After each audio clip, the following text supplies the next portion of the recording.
actually is only serving as a telemetry beacon right now because there was an anomaly in the command chain or the repeater that we have not been able to determine. So it is still up there flying around, and if anything, it will serve as a great test bed for us to further test those batteries and provide some more data for us.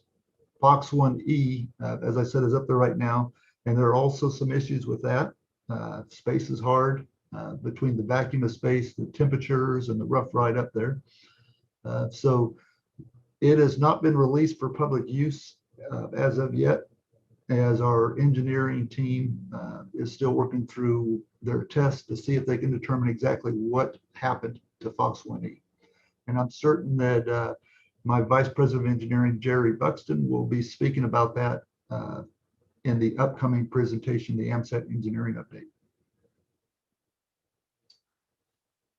Our next project that we're currently working on is the AMSAT Golf program. So GOLF stands for Greater Orbit, Larger Footprint. LEO satellites on the Fox series, they're at lower altitude, so the actual footprint of the satellite, where everybody's in a shared communication capability, is rather small. So we get about a 10 to 12 minute on average pass length time. So GOLF is going to allow us to serve as a test bed to develop those systems and gain experience on the types of equipment that we need to take that next step to higher orbits. One critical thing is since back in 1969 when we first started with satellites, each year the regulatory environment has gotten more and more strict. So the current issue right now is that anything above LEO, basically they want to have a proven deorbit capability. So since there are not very many proven deorbit devices, GOLF-T will, or the GOLF program will serve as that test bed. So in addition to the maneuverability, we've got an active attitude and control system we're testing, deployable and steerable solar panels, some additional testing on radiation tolerance for off-the-shelf components, and then propulsion systems. Now, our first two right now are GOLF-T and GOLF-1. Both of these satellites have been accepted into NASA's LNL program, but we're still waiting for launch dates. GOLF-T will be definitely in LEO orbit because we have to prove those systems. And that T, by the way, stands for Technology Exploration Environment. And then GOLF-1, which will follow GOLF-T, is we're hoping either for a higher LEO orbit or possibly even a medium Earth orbit. But that is GOLF is a critical step to allow us to develop those components and prove them to NASA that we're worthy to go to the next level. In addition, we have from our educational department, we have the CubeSat simulator. It is a low-cost emulator that runs on solar panels and batteries and transmits UHF radio telemetry. That telemetry, of course, is picked up by FOX-TOLEM, is the decode portion. But it uses a 3D printed frame, and in addition to that, you can add additional sensors and modules to provide a more enriched scientific education environment. As I said, it was developed by the education relations team, and it is geared toward for classrooms and for clubs and for demonstrations. And it is basically, we have a loaner package that if you submit your request through our AMSAT education department, and then they will ship that to you, and you can use it for either your classroom or to your event, and then you would return that to us.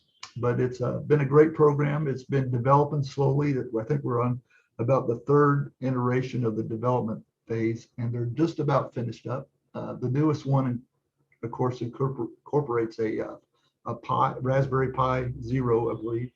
So Alan Johnson, KU2Y, our Vice President of Education Relations, and his team of volunteers there have done a great job at testing that and putting that together. And he did give a presentation here earlier today on Hamcation. So if you haven't had a chance to watch that, hopefully these will be posted at some point and you can go back and check that out. If not, then you can go to the AMSAT website and just search for AMSAT CubeSat Simulator. So that covered what we were working on before, or what we're currently working on. So let's talk about what are we going to do next. There's been a lot of talk about returning up to HEO, to those highly elliptical orbits, to get up higher, give us a larger footprint. There's also been talk about going to the moon. And then, of course, we're always committed to paying it forward. So on Upward to HEO, we're in the process of developing a program that will help us return to either highly elliptical orbits or geostationary orbits or geostationary transfer orbits. As an example orbit would be the Molniya orbits that we have utilized in the past. The difference is on low Earth orbits, where we get an average 10 to 12 minute pass time. A Molniya orbit will allow typically 12 hours from AOS to LOS, 10 hours from AOS to LOS. The entire orbit is 12 hours. So as it whips around the Earth on the opposite side, excuse me, from where you're at, that usually takes about an hour and a half. But then the orbit where you are in view of the satellite, then we're typically seeing somewhere between 9.5, 10 hours. So that would be a big focus. It's a lot tougher out there. We're further away. Temperature variations are going to be different radiation effects, and a greater power supply system needed for the added link budget that we're going to need. So those are things that we're currently discussing, and we hope to get a formal program started within the next year or so.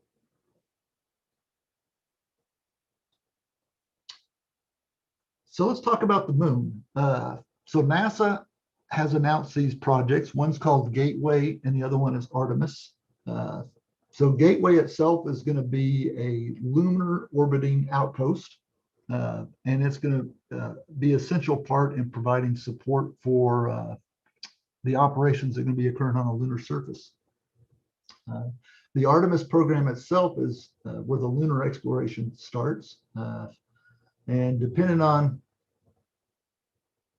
what you see, this may occur as soon as 2024, but they are planning on putting a man and a woman astronaut on the Mars. On the moon,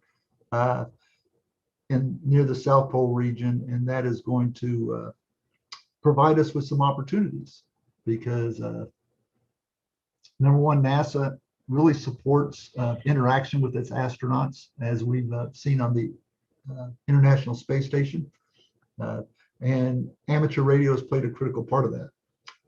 So we're hoping that based on our long history of supporting human spaceflight, along with our strong partnerships with ARIS and the newly formed ARIS USA,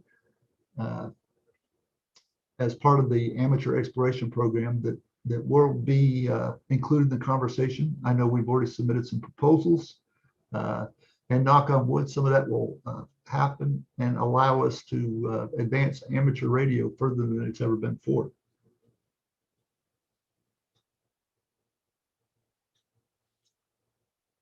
Next thing I'd like to talk about is paying it forward. So, education has always been a central point in our philosophy for running AMSAT. So not only are we committed to sharing what we learn with the world, but also providing opportunities for young men and young women, our youth, with big dreams and STEM to learn a little bit more about space and maybe introduce them to aerospace and advanced communication fields. So in addition to the current AMSAT CubeSat simulator, we are working on an AMSAT youth initiative that will basically start in elementary school with some lesson type plans. There'll be additional science projects that they can do from the safety of their classroom. And then we hope to, as the program develops, provide low Earth orbit science platforms for students to conduct their experiments with. Another thing we're looking at is high altitude balloon launches. The high altitude balloon, you know, basically some are big rubber balloons, weather balloons, others are just mylar party balloons filled with helium.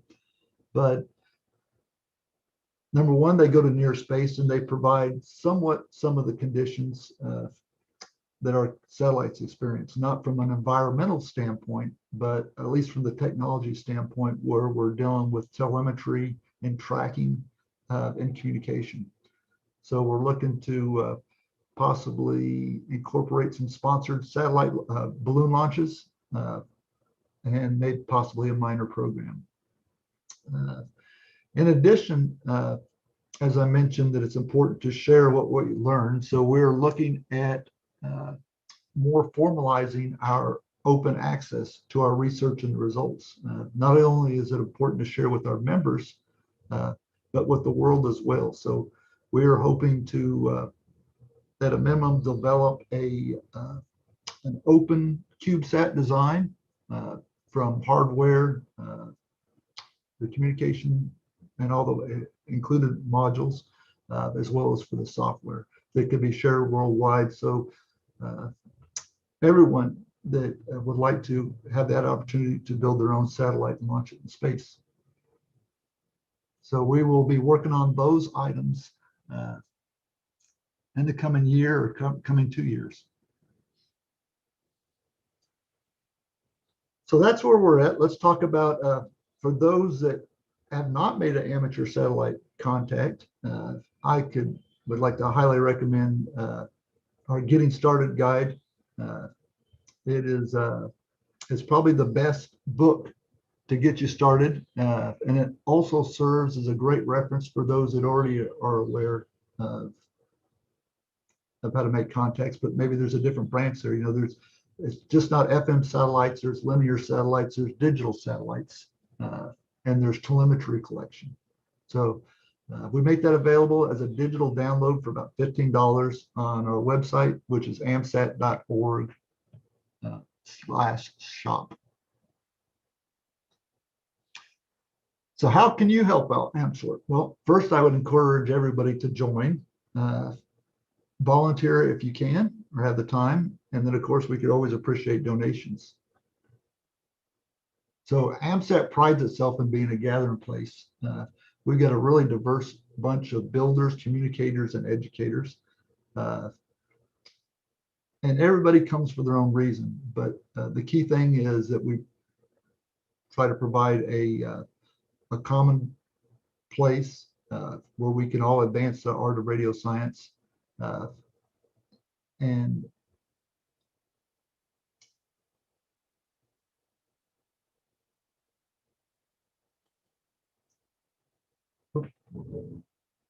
if you'd like to join, then please visit the AMSAT website, amsat.org, and there'll be a link on top to visit our member portal for additional information. So volunteers. As I mentioned before, AMSAT is an all-volunteer organization. We did have one employee, Martha Saragovitz, who unfortunately retired last year. So we miss her greatly, and we wish her well in her retirement. But we are now officially a 100% all-volunteer organization. As such, we rely on the kindness of our members and our supporters who volunteer their time and expertise to help us do everything that we do and what we want to do. So we can have great ideas, but if there's not somebody to help us that make those come to real life, then they can't be done. So if you're an engineer, a programmer, an educator, or just someone willing to lend a helping hand, we could really use your help. And you can reach, if you'd like to volunteer, you can contact me directly at my call sign, KE4AL at AMSAT.org.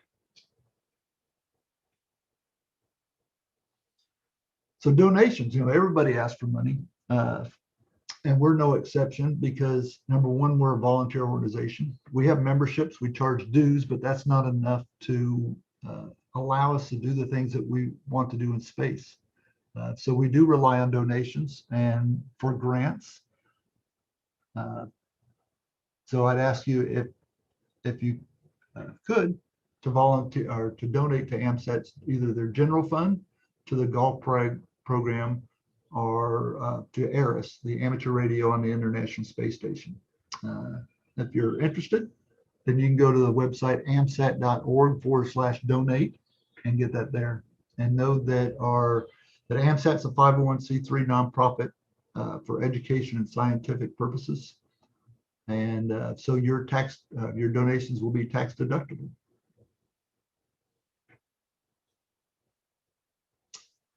One of the new,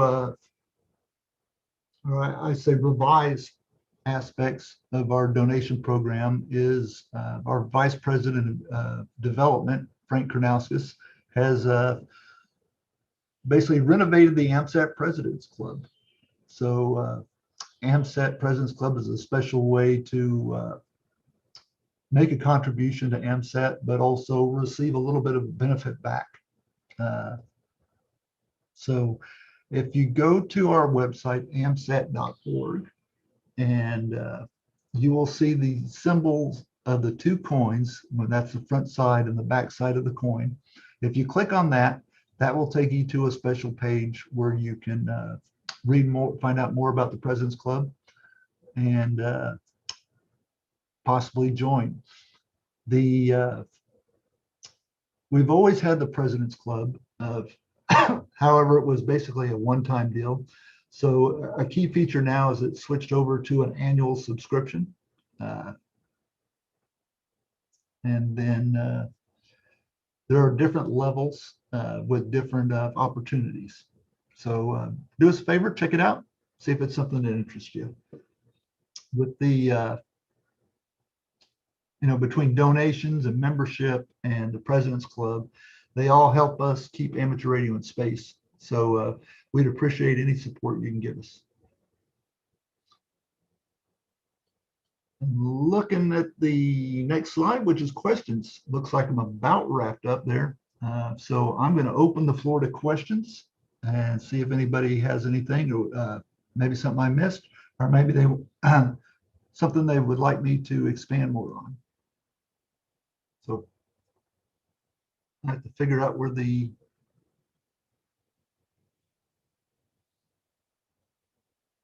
questions are. Yeah, at the bottom, there's a Q&A. Fuad Khan asked about my email address. So on QRZ, it's ARRL.org, but it's my call sign, KE4AL at AMSAT.org. That's AMSAT.org.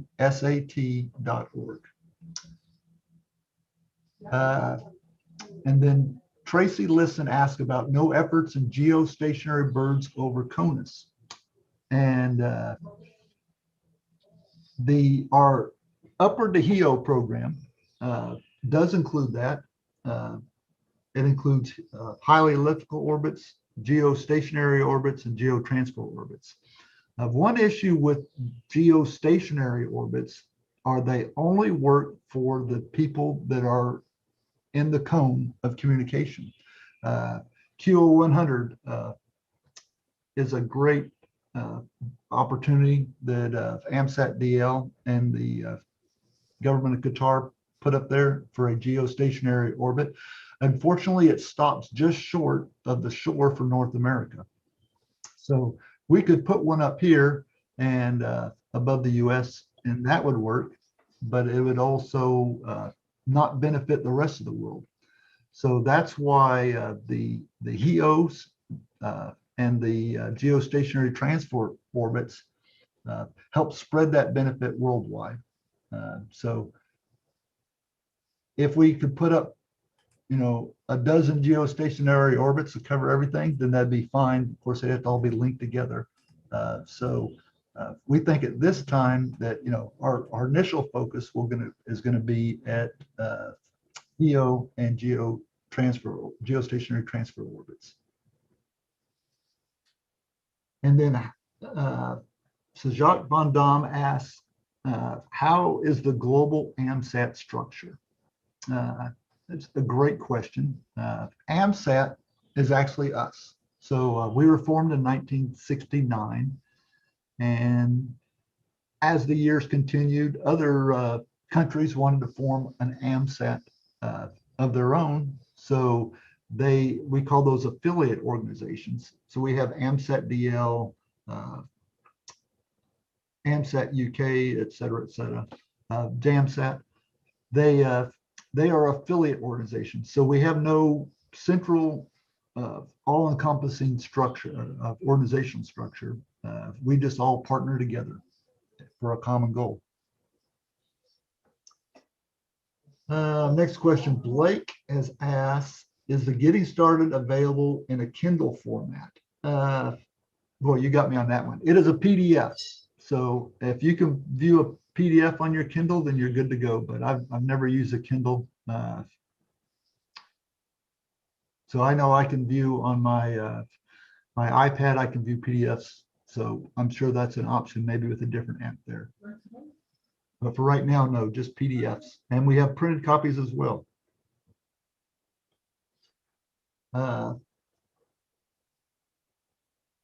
An anonymous attendee asked, I really like the challenge of working LEO birds while portable. Any way to have a program to continue LEO FM birds? Absolutely. So we are working on, as part of our vision statement, is a commitment for a sustainable LEO orbit, which means that having a satellite up there all the time. Unfortunately, Fox 1, AO85, AO91, and AO92 did a great job of providing FM repeater operations in LEO. Unfortunately, they've all the batteries, which were all bought at the same time, decided to go out in a fairly close time frame. So AMSAT itself is currently without an FM bird. So we are looking at how to quickly get back up there. Maybe it could be a Fox 2 series of satellites, but we are committed to that and hope to get something put together and announced quickly on that one. But yeah, definitely FM. That's basically the bread and butter of the amateur radio satellite service community. So we want to make sure that we are supporting that all the time. Next question comes from Coy, KK4JMP. How are you getting youth involved in AMSAT and ARIS? So, ARIS itself is youth-centric in that they have basically classrooms. So a school will submit a request to be included in the ARIS contact program. And so there they have students directly in there. For AMSAT itself, we don't have a formal program for education at this moment, but we do have some informal youth initiatives in the going to HamFest, doing presentations at school. AMSAT has the ambassador program, which is always, we try and provide somebody on request. Of course, COVID put a halt to most of that this past year, and switched most of that to a virtual environment. But we definitely support it. And our AMSAT Youth Initiative itself is going to directly focus on that to get more children involved, children, teenagers. So we're looking at the maybe starting something as early as the 5th grade and up through high school, and then of course something for colleges and universities. Let's see, next question is, I know ITAR and ER are a thing, but any ways to open source the Fox designs? So there, I would like to say that the Fox hardware designs are open. They are published for the world to see on our website. So you can go to AMSAT.org, and in the upper navigation bar is projects, and then scroll down, move your mouse down to Fox, and then Fox documentation. So the complete designs are on there. One of the issues is that some of the components of the electrical components have reached their end of life, so they're no longer available. So we are working on developing a new design for the IHU, our internal housekeeping unit, and for our communications receivers, so and transceivers. So we are working on that, and hopefully we can get that. But that is we've been sharing stuff before it was called open source, and there's open source, there's published, there's open access, there's a whole bunch of different names, but the important part is that we share it. So definitely the Fox program, that aspect is the hardware function is available in the Fox documentation, and the software part is not, but it would not do someone any good because those components that would are necessary for it have reached their end of life. Our Fox TLM and our AMSAT CubeSat program are both open source projects as well. So great question, thank you. Perhaps invite Elon Musk to fund development early satellite systems that will eventually be deployed to Mars. You know, that would be a great idea, but he is a really busy guy. We have made approaches, and unless you've got an inside person, you can't even get to him. So you can't get through the door. So hopefully, you know, somebody will pop up and say, hey, I know Mr. Musk, and we can make something happen. We'd love to. Hey, you know, if nothing else, I'd love to see a SuitSat 3 with his spaceman spacesuit. So that would be cool. K0CE8 asked, where do I send donations and who replies with letters acknowledging donations with wording to require for charities given a 501c3? Martha did in the past. So yes, with Martha retired, actually Frank Karnauskas, our Vice President of Development, he has graciously assumed Martha's email accounts. So info@amsat.org and martha@amsat.org.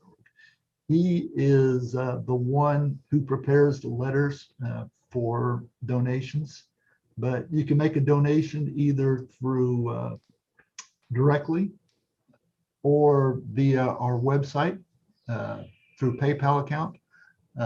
And when those donations come in, then they will we'll send you out a letter. Now, I will tell you that anything that rises, any donation that rises a level to the President's Club, whether it be designated for President's Club or just a general donation, Frank is including those as members of the President Club. So he will send you a special letter for that.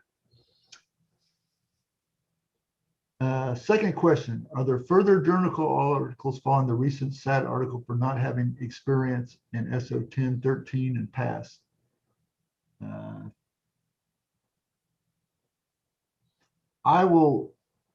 Let me reach out to you that directly on that one. We'll go there. What is the largest obstacle to launch? Money, engineering, design, or regulation? You know, really it's a combination of it all. So time, I would add to that. Number one, all of our engineers are geographically dispersed. So number one, we do not have, you know, a central location where everybody comes in and works Monday through Friday, 8 to 5s. So we rely on volunteers and they're available free time. So you factor in that time, but money is more of a factor of where do you want to go in space. So, as I mentioned before, that, $100,000 for a 1U CubeSat, about 3U CubeSat is going to be 300,000. Those are all in LEO. You push up to higher orbits with bigger satellites, and you're in the millions, $3 to $10 million. So plus, not to mention that you have to get permission to go there. So regulation is a key part. NASA is basically deemed low Earth orbits because there's so much satellites up there and pieces of satellites floating around up there that they have basically designated the LEO orbits as the playground that they'll let people in to play there. The higher orbits above that become more serious. So you have to provide a specific reason and a need for being there. They're not just going to let everybody. And then you're going to have to prove that you can operate there satisfactorily. And that could include indemnity, basically, requiring an insurance policy in case your satellite bumps somebody else's. So in addition, if we take advantage of a NASA sponsored flight, so a free launch, then we are at their mercy of when it can actually be launched into space because we're relying on somebody else for a timing difference there. Hope that answered your question, Tracy. And speaking of Frank Kornauskas, he replies that he automatically sends out letters, the IRS letter notice for any contribution greater than $250. And that is the IRS requires that you provide a receipt or a letter for anything over $250. And then let's see. Neil Ormos asked, Oscar satellites once carried linear transponders that were highly accessible to most hams. FM repeater satellites are reasonably accessible if there's no competition at the moment, but not much if there's anyone else with a good station. What plan does AMSAT have to produce and launch satellites that more hams can access without exotic radios and other satellite resources? That is a great question, Neil, and an important one too. So yes, a repeater, just like your local repeater, it can get congested. There's only one channel. Linear transponders, of course, give you a passband that you can speak on. So we're open up 20 or 30 kilohertz or up to 100 kilohertz, depends on how it's designed. So there's more opportunities for people to get in there. One of the issues with FM, the challenges of FM, is that it is a wide signal that takes up a lot of bandwidth.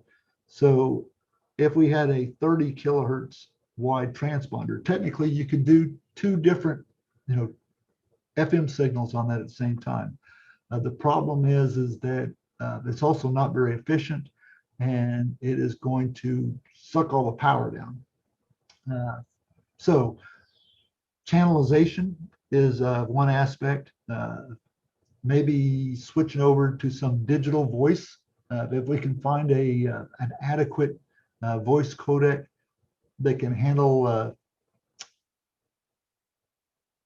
the conversations in a quality or somewhat quality form factor. So lots of great ideas are being thrown on the table, but we are looking at that. And any more questions? Because I'm at the bottom of the list. Yeah, Robert, there were a few questions posted on the chat tab too, if you scroll down to the bottom of that one. Let's see. So I'm on the chat tab. 1, 2, 3, 4, 5, 6. Okay, I've answered all those. Is there another? Yeah, you were on the Q&A. There's a separate chat tab. Okay, gotcha. Oh, a whole bunch. Okay. Well, scroll to the bottom. Most of them are comments. There's a few questions in there. If you want me to read them off, or you can read through them. Okay, Robert, what non-AMSAT FM birds are good to work right now? Thanks for serving the community. That's from Joe Domaleski. So non-AMSAT FM birds. Right now, there is SO50 that is on all the time. That is Saudi Sat 50.